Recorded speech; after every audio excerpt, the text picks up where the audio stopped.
Very good morning, dear students. Welcome to English class.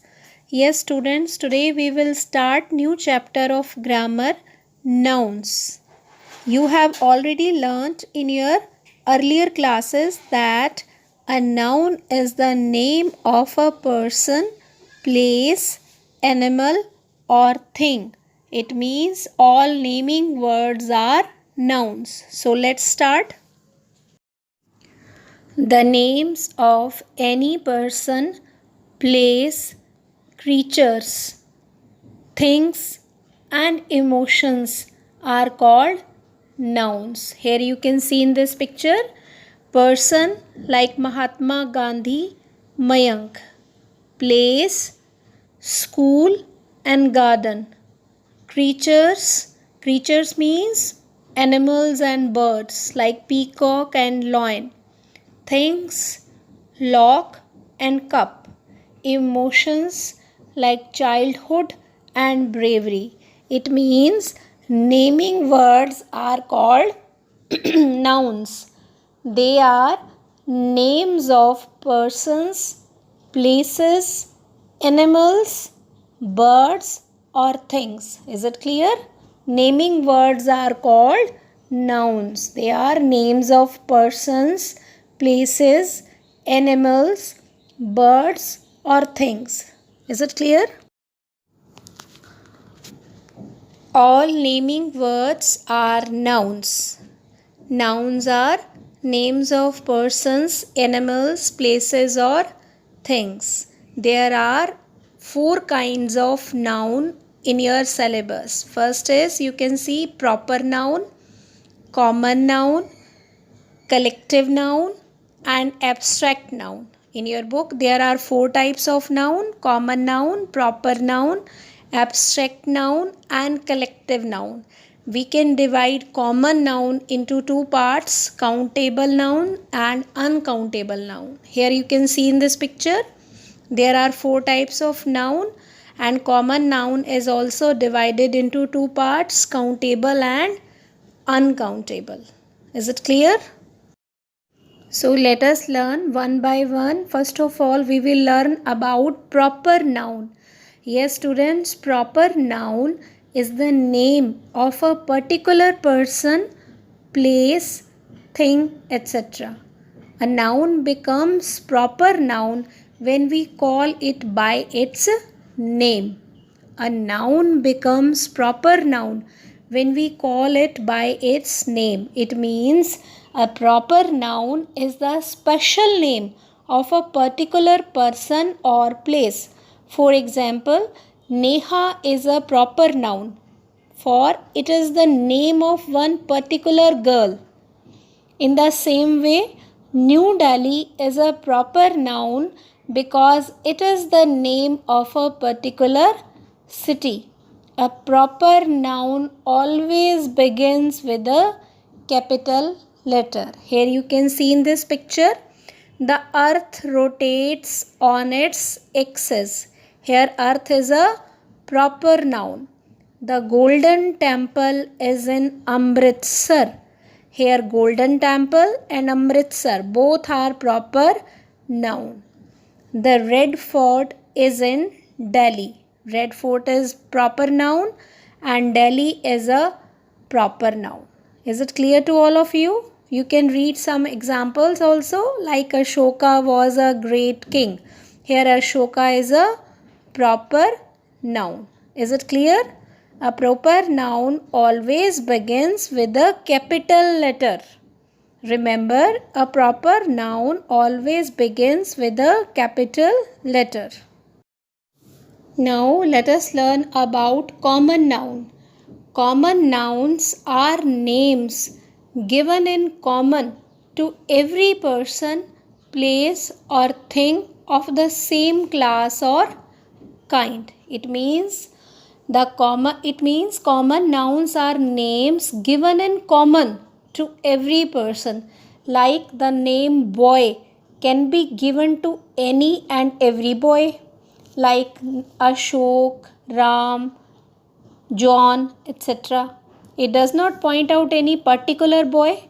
It is the name common to all boys. It is therefore called a common noun. In the same way, the name city is called a common noun because it does not point out any particular city such as London, Mumbai, Kolkata, but is used for any and every city in any part of the world. A noun which does not point out any particular person, place, or thing, but is common to all persons or things of the same class or kind is called a common noun. Here you can see in this picture, birds are flying.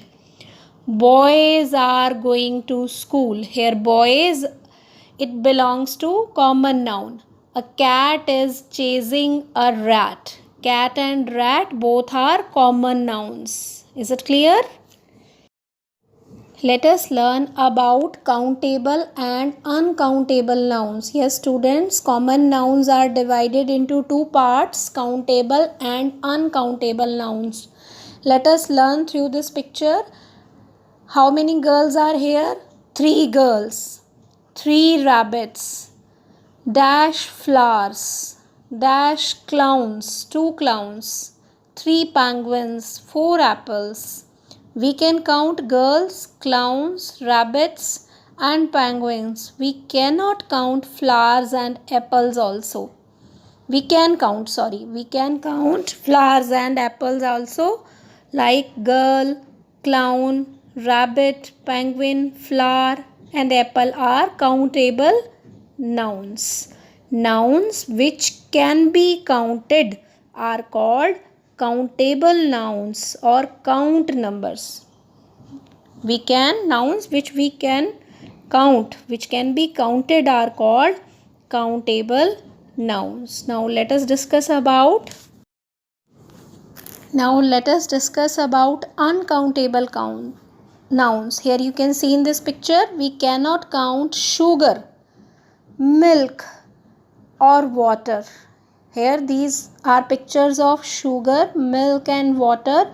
We cannot count sugar, milk or water. So sugar, milk and water are uncountable nouns. Both countable nouns and uncountable nouns are common nouns.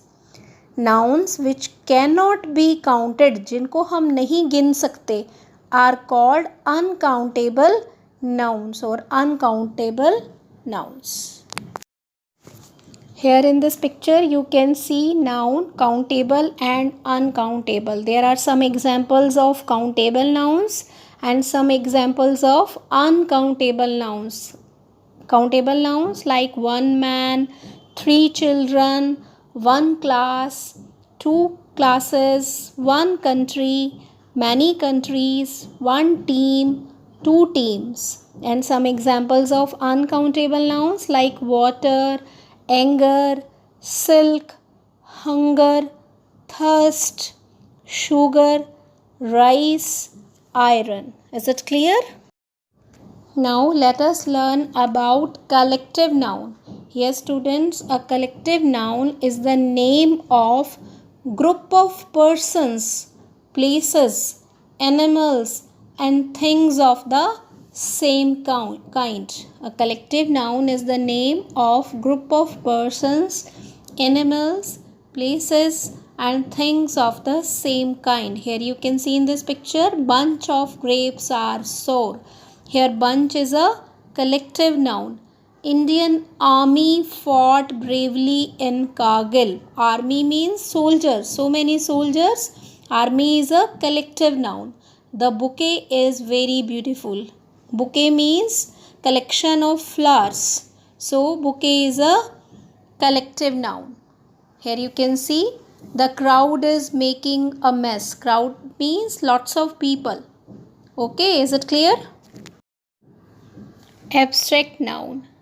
An abstract noun is the name of quality, action or state which we can only think of.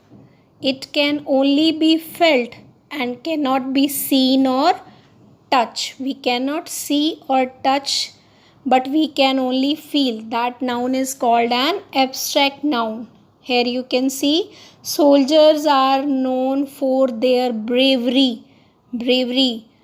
Bravery is an abstract noun.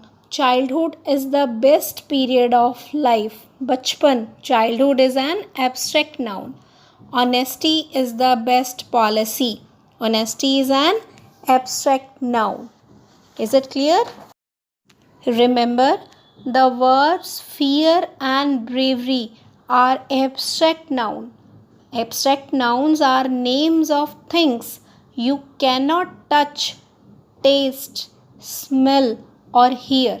Yes, abstract nouns are names of things you cannot touch, you cannot taste, you cannot smell, or hear.